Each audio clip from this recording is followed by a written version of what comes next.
Hello, my littles. Who am I? You ready? Welcome to Mammy's Corner, and I'm Mammy. How are you today? Oh, it's so good to see your beautiful smiling faces. Time for affirmations. Are you ready? Read along with me and say it out loud. I am loved. You are loved. Say it again.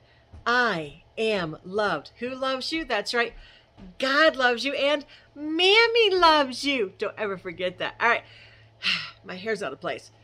All right, say the next one. Ready? I am good. You are so good. Let's say it again. Out loud. Out loud.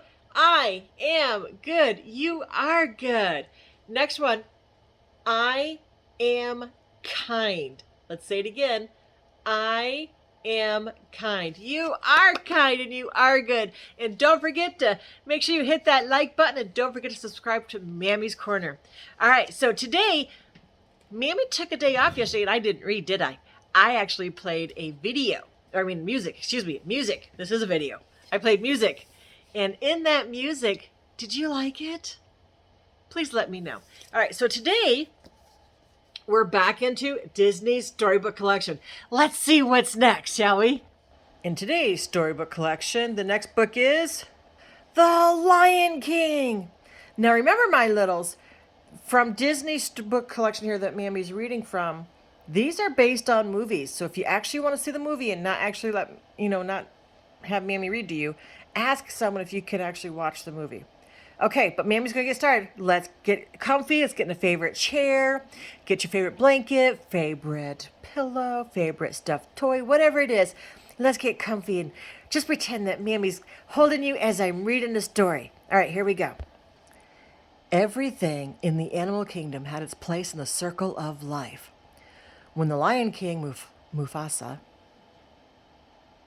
and his queen Sarabi had a cub named Simba, Mufasa knew that one day Simba would be king. Everyone bowed in respect as Rafiki, the baboon, introduced the young prince to all the animals. See, there he is holding him up. That's Simba right there.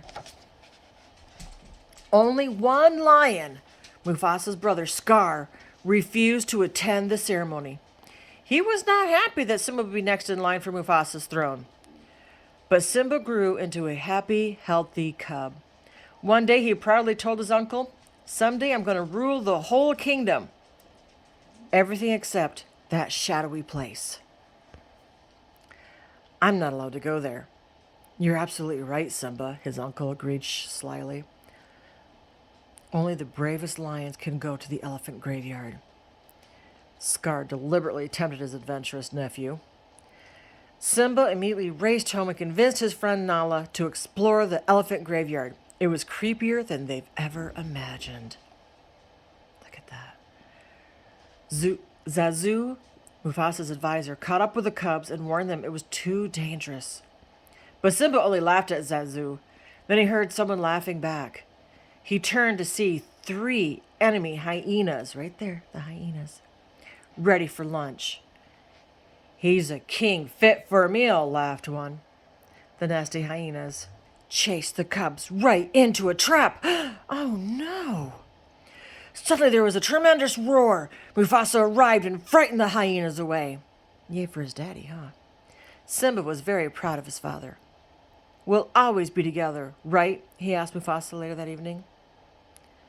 "Look up at the stars, Simba," said Mufasa. "Those are the great kings of the past looking down on us." Oh, look at that. Remember, those kings will guide you. Remember, those kings will always be there to guide you. So will I. Although Scar was very angry with the hyenas for letting Simba escape, he made a bargain with them. If they helped him become king, they could have their run of the Pride Lands. And Scar had a plan. Uh-oh, I'm scared about that plan, aren't you? Later, Scar brought Simba to a gorge and promised him a wonderful surprise if he would wait on a certain rock. Then he signaled the hyenas. The surprise was a stampeding herd of wild beasts. The earth trembled as the wild beasts headed right into the gorge and straight towards Simba. Simba held onto a tree branch but was slipping fast. In an instant, Mufasa appeared and grabbed his son. He got Simba to safety, but then he slipped off the edge. and fell into the thundering stampede. Oh no, how sad. When everything was quiet once more, Simba found his father lying lifeless at the foot of a cliff. Simba had not seen Scar push Mufasa to his death. Simba believed it was all his fault. "Run away, Simba!" Scar advised the young cub. "Run away and never return." That was bad of him, huh? Scar watched as the young cub ran away, chased by the hyenas. Then Scar returned to Pride Rock and announced to the lions that he would be their new king.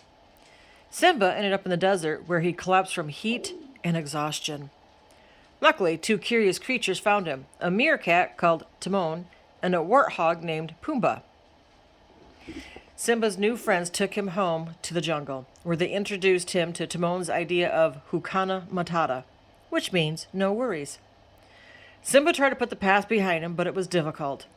One day, a young lioness appeared, looking for help. It was Nala. She told Simba the sad story of what had happened since Scar had taken over the Pride Lands.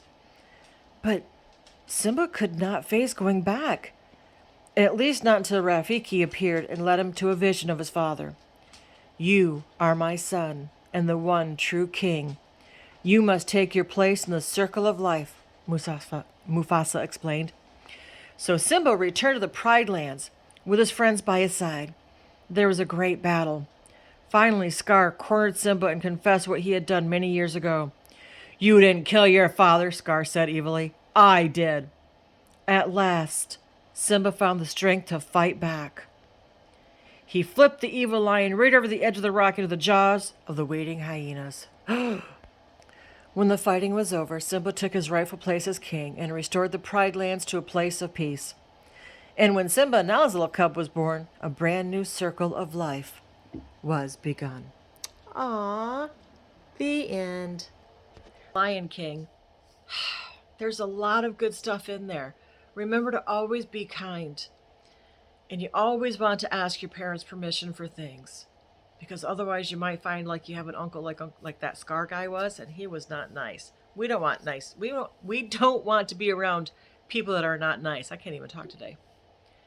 So you go out there and you be good and you be kind and you love your mommies and your daddies and your grandmas and your grandpas and whoever else you have in your life. But don't forget that God loves you and so does Mammy. But Mammy loves you bestest. Until next time, my littles.